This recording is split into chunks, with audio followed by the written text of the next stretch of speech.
Zelenskyy says Ukraine victory plan includes deep strikes into Russia with Western missiles. Ukrainian President Volodymyr Zelenskyy told reporters in Kyiv on September 20th that the victory plan he intends to present to the United States and other allies in the coming days involves quick decisions from Ukraine's partners and getting permission to use Western-supplied missiles to strike targets deep inside Russia.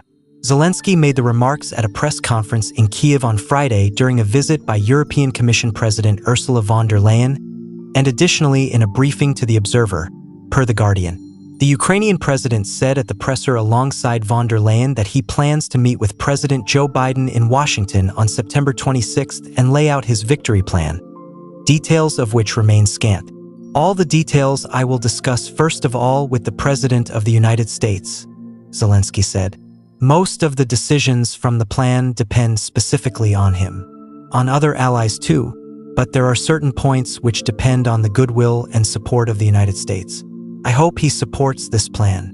Zelenskyy added that success of the plan is predicated upon quick decisions from our partners, adding that key decisions on which the plan rests should be taken between October and December. We really want to see this, and we would then consider that the plan has worked, he said. In a separate briefing with The Observer in Kyiv on Friday, Zelenskyy said that the plan involved carrying out deep strikes inside Russia with the use of Western-supplied missiles, which the United States and the United Kingdom have so far refused to allow. By allowing the use of US-supplied missiles to carry out long-range strikes inside Russia, Biden would earn a place in history, Zelenskyy said. Biden can strengthen Ukraine and make important decisions for Ukraine to become stronger and to protect its independence while he is US president, he said.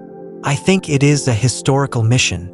In a statement on social media on Friday, the Ukrainian president said that he and his team are preparing for negotiations in the United States, where he intends to also meet with former President Donald Trump and Vice President Kamala Harris.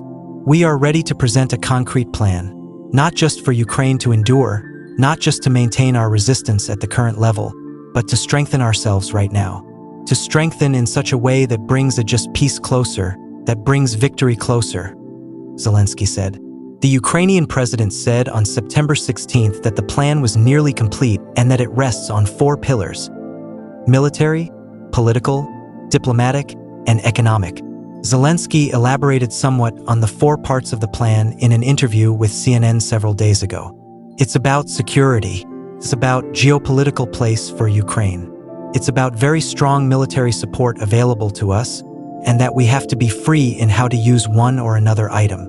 It's about economical support decisions, which I think will be interesting, he said. Russia has warned that allowing strikes deep inside its territory with the use of Western-supplied missiles would amount to a declaration of war.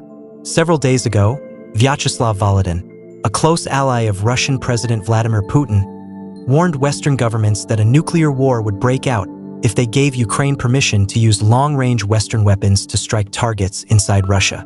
Russian Foreign Ministry spokeswoman Maria Zakharova said Friday that the West should stop supplying weapons to Ukraine and sponsoring terrorist activity if it wanted to send a signal that it is serious about putting an end to the war. As soon as they stop supplying arms to the Kyiv regime and sponsoring the terrorist activities of Bankova, then it can be perceived as a signal for political and diplomatic settlement, she said. Everything else is either strengthening of anti-Russian ties with the West or an attempt to attract other members of the international community to their reckless schemes, or elements of the current White House's electoral program, so to speak, or maneuvering, she said. In fact, this has nothing to do with peace.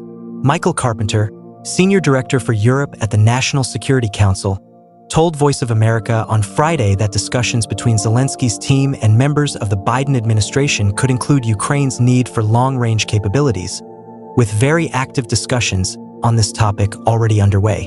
We will be having the broad conversation on all the range of capabilities that we think are most important for Ukraine right now, to put it in a position of strength, he said. Biden considers Ukraine's sovereignty and success a key part of his legacy, Carpenter said.